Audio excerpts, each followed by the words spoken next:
जय श्री राधे। प्रणाम आप सभी को। जय जय श्रीमन नारायण। सज्जनों, आपने देखा होगा मैं हर वीडियो में आपसे जुड़ने से पहले राधे राधे बोलता हूँ। ये राधा नाम जो है वो पवित्र, वो पावन नाम है जो भक्त को श्री कृष्ण की प्राप्ति कराता है। राधा रानी की कृपा के बिना भक्त भगवान श्री कृष्ण को प्राप्त कर ही नहीं सकता। इसलिए आदत बना लो, आप अपनी जिब्या पे इस नाम को चढ़ा लो। भगवान से प्रार्थना करो कि हे गोविंद, रसना के मम अग्र भाग पर रहे विराजित राधा नाम। मेरी जिब्या पर राधा नाम चढ़ जाए, मेरी जिब्या को राधा नाम की आदत पड़ जाए। क्योंकि राधा रानी सज्जनों इतनी कृपालु है, इतनी दयालु है हमारी श्यामा जी, कि भक्त को भवसागर में पड़े हुए देख ही नहीं सकती। जब भी जीव को देखती हैं कि जीव भवसागर में पड़ा हुआ है, दुखी है, तो पात्र कुपात्र के भेद को जाने बिना श्री कृष्ण से प्रार्थना करती हैं, श्री कृष्ण को बाध्य कर देती हैं और श्री कृष्ण को भक्त पर कृपा करनी पड़ती है। अपने चरण की शरण भक्त को प्रदान करनी पड़ती है। इसलिए श्री राधा रानी के पावन नाम को अपने हृदय में बसाए रहो। जो भी सज्जन मिले आपको, सबसे पहले राधे राधे बोलकर ही उनका अभिनंदन करना चाहिए।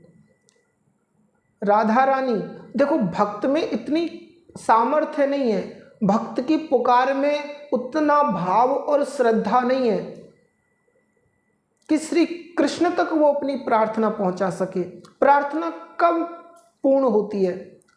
प्रार्थना तभी पूर्ण होती है जब प्राण हो उसमें। और प्राण क्या है?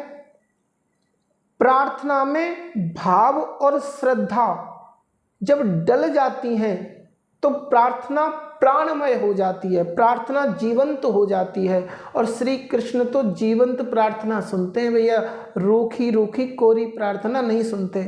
इसलिए अपनी प्रार्थना में प्राण डालो। कहने का मतलब श्रद्धा और भाव डालो।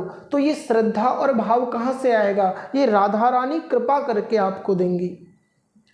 भक्त नहीं पुकार सकता। श्री कृष्ण के पास राधा रानी बैठी होती हैं और श्री कृष्ण बांसुरी की धुन बजा रहे होते हैं, लाडली तल्लीन होके सुन रही होती हैं। तभी अचानक बंद करवाती हैं, कृष्ण रुको रुको, क्या हुआ?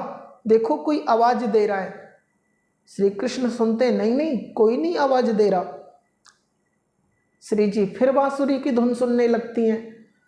इतने में फिर आवाज आती है तो राधा रानी ध्यान से सुनती है, तो कोई कह रहा होता है, श्री कृष्ण श्री कृष्ण श्री कृष्ण। देखो कृष्ण, कोई तुम्हें पुकार रहा है। हाँ हाँ राधे, ये तो मैं बहुत देर से सुन रहा हूँ, लेकिन इसकी प्रार्थना में भाव नहीं है, इसकी प्रार्थना में श्रद्धा नहीं है, भक्ति रहित इसकी प्रार्थना है। और मैं तो वही सुनता हूँ जिसमें श्रद्धा और भाव परिपूर्ण होता है। नहीं नहीं गोविंद, आपको इस पर कृपा करनी पड़ेगी। देखो रो भी तो रहा है, देवी रो रहा है, लेकिन प्रयत्न पूर्वक हृदय से नहीं रो रहा। नहीं नहीं गोविंद, यदि आपने इसको ऐसे ही छोड़ दिया तो आपके नाम की महिमा घट जाएगी, आपको कृपा करनी पड़ेगी। जब राधा रानी प्रार्थना करती हैं, राधा रानी बताती हैं भक्त के बारे में कि कृष्ण देखो वो आपको पुकार रहा है, तब जाके श्री कृष्ण की दृष्टि भक्त पर पहुंच पाती है। और फिर कृपा नहीं होती, फिर दोनों की मिलके कृपा की वर्षा होती है। इसलिए राधा राधा हमेशा बोलते रहो, राधा नाम का कीर्तन करते रहो। मेरा भी आप सभी को जय जय श्री राधे।